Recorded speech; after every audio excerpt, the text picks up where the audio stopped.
C'est un garçon, il vit avec ses parents et sa sœur et tout ça. Et tous les soirs, quand il va se coucher, il passe devant la chambre de sa sœur et sa sœur, elle est là, elle fait « Je veux un homme, je veux un homme, je veux un homme, je veux un homme, je veux un homme, je veux un homme. Ah. » Et un jour, les parents, ils partent en week-end et les enfants, ils restent à la maison. Et il y a le copain de la fille qui vient à la maison et quand il va se coucher, il voit sa sœur avec le garçon en train de faire l'amour. Et ils sont là, machin, ils foncent dans sa chambre, il s'allonge et il fait « Je veux un vélo !»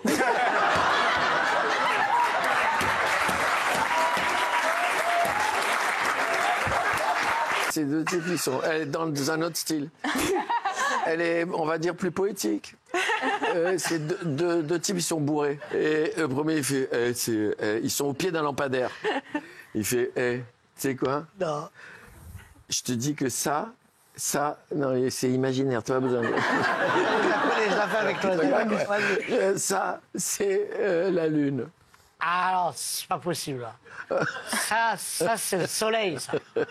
Et je te dis que c'est... la Lune. Et que moi, je te jure sur mes enfants que ça, c'est le soleil. Si tu continues à me contredire, je vais te démolir les poings. C'est la Lune. Tu dis, Michel, ça, c'est le soleil. Et au bout d'un moment, il y a un mec qui passe. Alors, le mec qui passe, il fait on n'est pas d'accord, tu peux nous aider? L'autre, il fait pas de problème. On n'est pas d'accord. C'est la Lune ou le soleil, ça, d'après toi? L'autre, il fait je sais pas, je suis pas du quartier.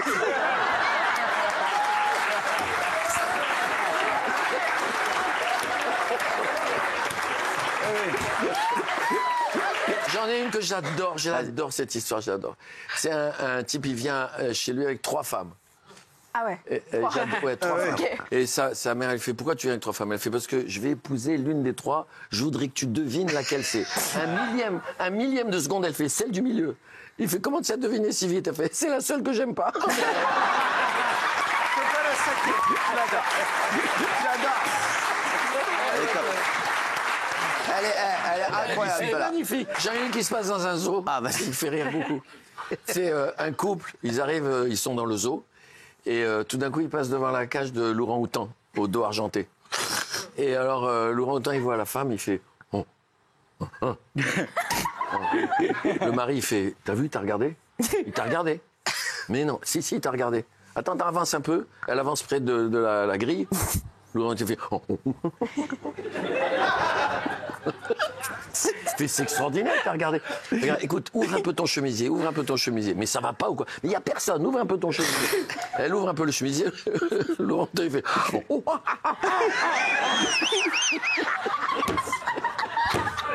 Il dit c'est extraordinaire, je te jure, c'est formidable. Regarde, non, mais ouvre complètement le chemisier. Mais non, t'es fou, il y a du monde. Non, il y a personne, ouvre le chemisier. Elle ouvre le chemisier. Laurent, tu fais...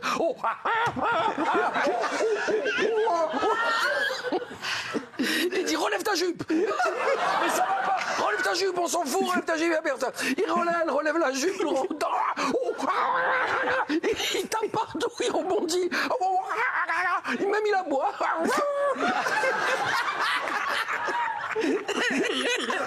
C'est le seul mouton qui aboie. Il ouvre la cage, il prend sa femme, il la jette dans la cage, il lui dit maintenant, explique-lui que tu as la migraine. C'est Boudère. Il rentre dans une bibliothèque et il fait bonjour. Je voudrais un coca, un burger et des frites. La bonne femme lui fait monsieur Boudère, on est dans une bibliothèque. Ah pardon, alors je voudrais.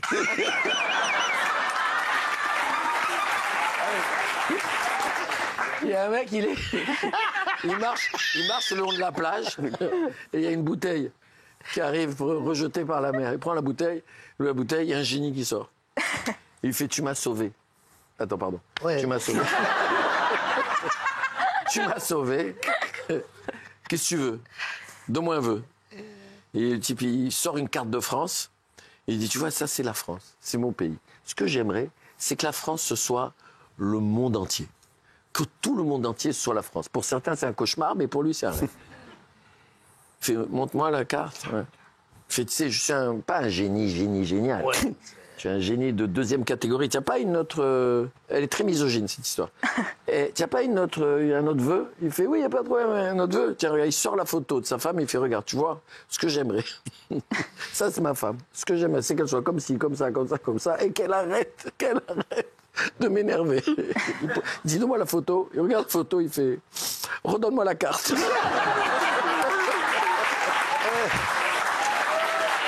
Alors, Michel, tu étais avec Jean-Marie Bigard? Ah oui, on était au bord d'un lac. Ouais.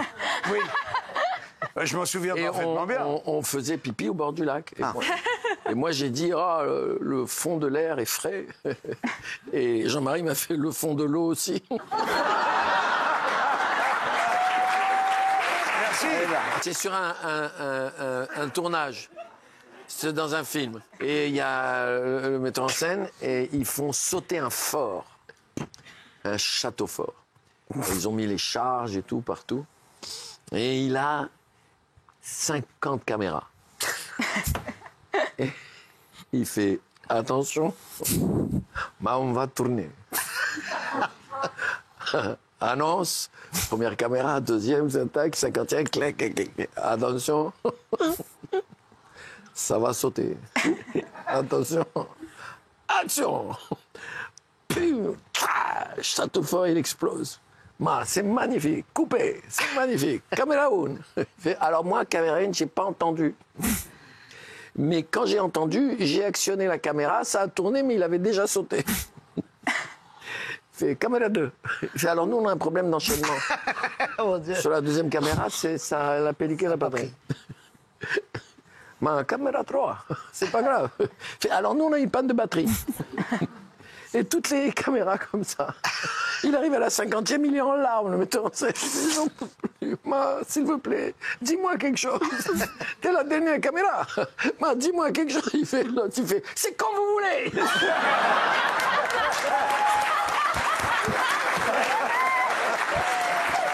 C'est un couple. Ils sont à l'hôpital. Et la femme est dans le lit. Elle est très mal. Elle est très, très mal. Et son mari, il est là, il adore et tout ça. Et elle dit, mon amour, viens, il faut que je te demande quelque chose. Il fait tout ce que tu veux, ma chérie, tout ce que tu veux. Viens. Il s'approche comme ça, elle lui dit, je t'en supplie, fais-moi l'amour encore une fois, une dernière fois. Il dit, ça va pas ou quoi, on est à l'hôpital, t'es avec des perfs, tes machins, tout ça, ça va pas. Elle fait, je t'en supplie, fais-moi l'amour une dernière fois, je t'en supplie, fais-moi l'amour. Bon, il va, il prend la chaise, il bloque la porte, il fait, on y va. Il va dans le lit, et il commence à lui faire l'amour, et à ce moment ils font l'amour, et elle a les joues qui deviennent roses, elle commence à avoir du plaisir, elle est heureuse, et ça se passe très très bien, c'est formidable et tout ça. Quand ils ont fini, elle est là, elle arrache les perfs, elle se lève du lit, elle fait je suis en pleine forme, on rentre à la maison. Et l'autre il reste sur le lit, il pleure. Et il fait pourquoi tu pleures mon amour? Elle fait quand je pense que j'aurais pu sauver ma mère. Il y en a une que j'aime beaucoup, c'est un type qui rentre dans une église ou une synagogue, on va dire une synagogue parce que c'est plus proche de moi. Et il voit un type dans la synagogue et il lui dit, vous êtes le shemesh. Le shemesh, dans une synagogue, c'est comme le bedeau dans une église, d'accord? Il fait, vous êtes le shemesh? Il fait, moi le shemesh. Le bedeau? Un bedeau. Nicolas. Nicolas Bedeau, celui qui fait le ménage. Et tout. Il fait, moi le bedeau, tu prends pour un con, quoi. Tu veux que je te tape sur l'épaule? Fait, je suis au-dessus du bedeau, du shemesh. Il fait, ah pardon, vous êtes le rabbin? Il fait, tu sais quoi? Tu regarde-moi bien, je vais te mettre une claque, je vais te démonter la tête. Ok? Je suis au-dessus du rabbin. Ah, pardon. Tu es le rabbin de toute la ville. Fait, tu sais quoi? Je ne te parle plus à toi. Tu m'intéresses pas, sors d'ici, sors d'ici, je vais te tuer. Il fait, ah pardon, je suis au-dessus de tout le rabbin de toute la ville. Quoi, vous êtes le rabbin de tout le pays? Il fait, j'en peux plus de toi, va-t'en, je suis au-dessus du rabbin de tout le pays. À la fin, l'autre, il fait quoi? Tu es Dieu? Il fait, je vais te tuer, je vais te frapper, je vais te tuer, je suis au-dessus de Dieu. Mais monsieur, au-dessus de Dieu, il n'y a rien. Voilà ce que je suis. Il y a un restaurateur, Ouais. il a un cheval. Le cheval, il pleure toute la journée. Il pleure toute la journée, il n'en peut plus, le restaurateur. Il met une pancarte, il fait, celui qui arrive à faire rire mon cheval, je lui paye à bouffer pendant 1 an. Il y a un mec qui arrive, puis il y a plein de mecs qui essayent, évidemment, personne n'arrive, le cheval il est en dépression, il pleure toute la journée. Il y a un petit qui arrive, prend le cheval, il s'enferme dans la pièce à côté, et il ressort au bout de 5 minutes. Le cheval, il meurt de rire. Et il est comme ça, il se tape les sabots comme ça. Il tape sur l'épaule des autres. Et il rigole, il meurt de rire, Et il meurt de rire toute la journée, chaque fois que le petit rentre pour bouffer parce qu'il a gagné. Et il le regarde, il meurt de rire, il le fait comme ça, il rigole. Le restaurateur, il en a marre. Et il dit au petit, écoute, si tu arrives à le refaire pleurer, je préfère comme il était avant. Vraiment, refais-le pleurer. Il prend le cheval, il s'enferme dans une pièce avec lui, il ressort, le cheval il est en larmes, il pleure toute la journée, il pleure. Le restaurateur, il appelle le petit, il fait, dis-moi, comment tu as fait pour le faire rire? Moi, je lui ai dit que j'avais un sexe plus gros que le sien. Et il est mort de rire. Et pour le faire pleurer, tu as fait comment? Il fait, j'y ai montré.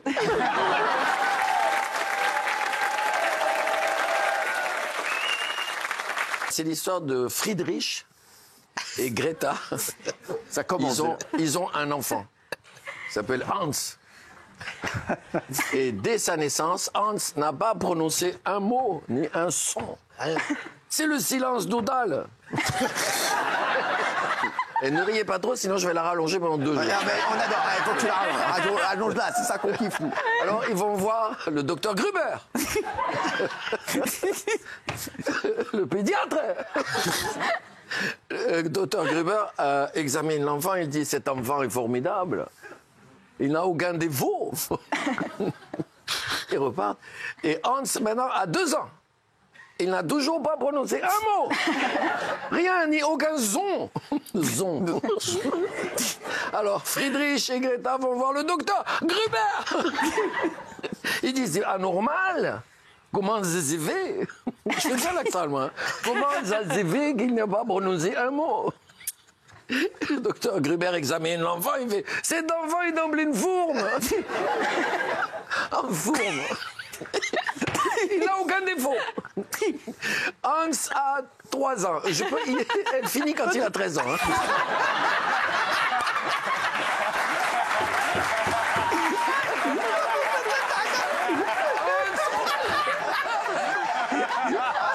Quand on est en voiture sur la route, je fais 6 mois par 6 mois. Et mon équipe qui est avec me dit, je t'en supplie, finis l'histoire. Parce que fond, la chute n'a aucune importance. Donc, Hans a 3 ans et demi. Il n'a toujours pas prononcé un mot. Ni un zon. Ils vont voir le docteur Gruber. Le docteur Gruber fait, j'en ai marre. Cet enfant est formidable. Il n'a aucun défaut. Hans a 3 ans et 2 mois. Ah non. Ah non. Hans a 10 ans. Il n'a toujours pas prononcé un son. Ils vont voir le docteur Gruber qui est en dépression. J'en peux plus de cet enfant. Je vous dis qu'il n'a aucun défaut. C'est une merveille des merveilles. Il est super fin. Il veut plus le voir, l'enfant. Il en peut plus. Il en peut plus de Hans.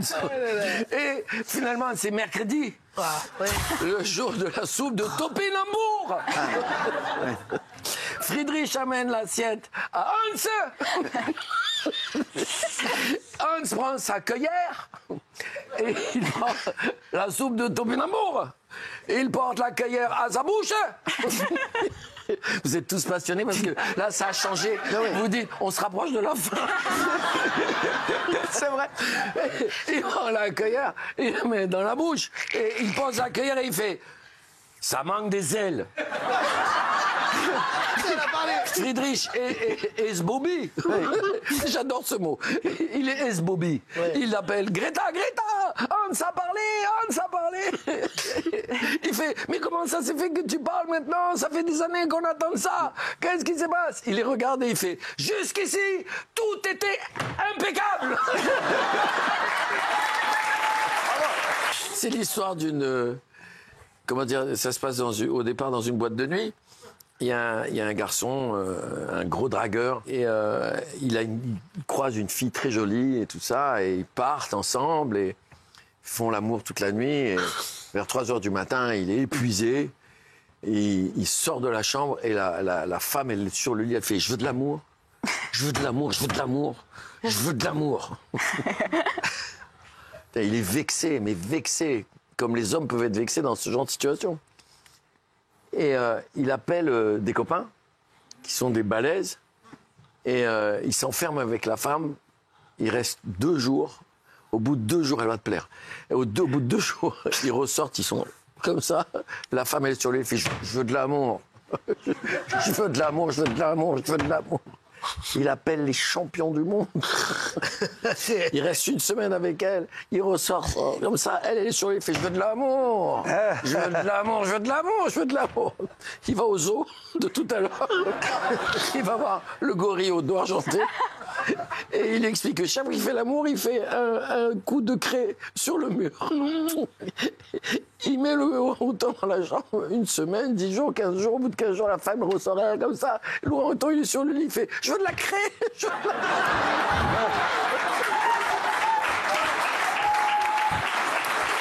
C'est Boudère et moi, on s'est installés en Belgique. Ah, j'adore. Et on est devenus belges et je suis dans le bar et avec côté de lui et je fais c'est dingue ça, c'est incroyable ça.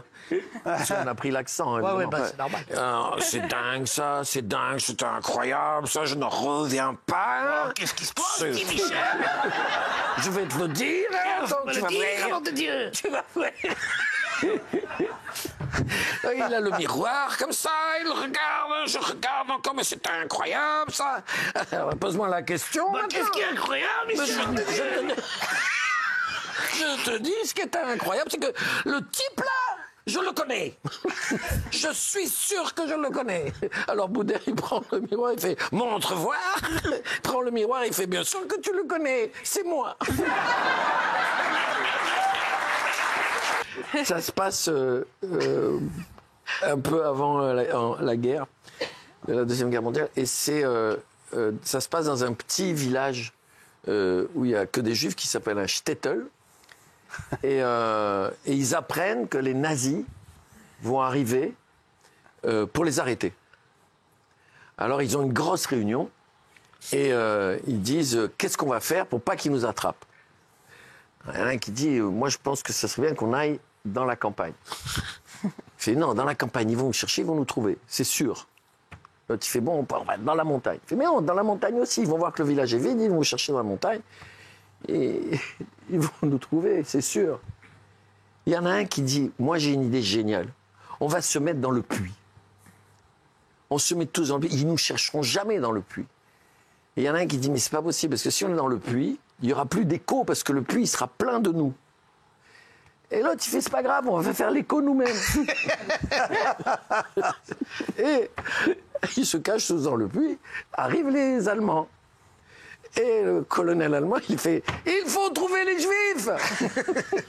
On va tous les tuer. Il faut les trouver vite. Ils vont dans le village, les soldats, ils font, ils sont pas dans le village. À ce moment-là, le colonel, il s'appuie sur la margelle du puits. Il fait, comment ils sont pas dans le village? Alors les autres, ils font, le village, le village, le village. Il fait, allez dans la campagne, peut-être ils sont dans la campagne. Il fait, la pagne, la pagne, la pagne. Ou alors, peut-être ils sont dans la montagne. Ah! Et il fait allez dans la montagne. Tous dans le puits ils font tagne, tagne, tagne. Ou alors non, ils sont dans le puits. Et tous dans le puits ils font tagne, tagne. Elle est très très bonne, ça, très bonne. C'est un moineau. Il est dans la forêt. Et tout d'un coup, il voit un éléphant. Il regarde l'éléphant, il fait « Je te veux. Je te veux, je te veux. C'est un coup de foudre, je te veux. Je te veux, je te veux. Je veux te niquer, je veux te niquer, je veux te niquer. » C'est plus drôle quand on emploie ce terme. Bien sûr, niquer, je veux te niquer. L'éléphant, il fait « Arrête, arrête. Regarde-toi, regarde-moi, tout nous sépare. C'est impossible. Je m'en fous, c'est un coup de foudre, je veux te niquer, je veux te niquer. Je veux te niquer. Au bout d'un moment, l'éléphant, il en a marre, il fait « Bon, bah vas-y. » Le moineau, il dit « Yes !» Il se met derrière l'éléphant. Et au-dessus, il y a un chimpanzé qui est là, allongé sur une branche, en train de manger une noix de coco. Et il fait « Je rêve. C'est dingue ce qui est en train de se passer. Je vois un moineau qui nique un éléphant. C'est extraordinaire. J'ai jamais vu ça. À ce moment-là, il rit tellement, le chimpanzé, qu'il lâche la noix de coco. Elle tombe sur la tête de l'éléphant. L'éléphant, il fait « Aïe !» Et le moineau, il fait « T'aimes ça, salope ?»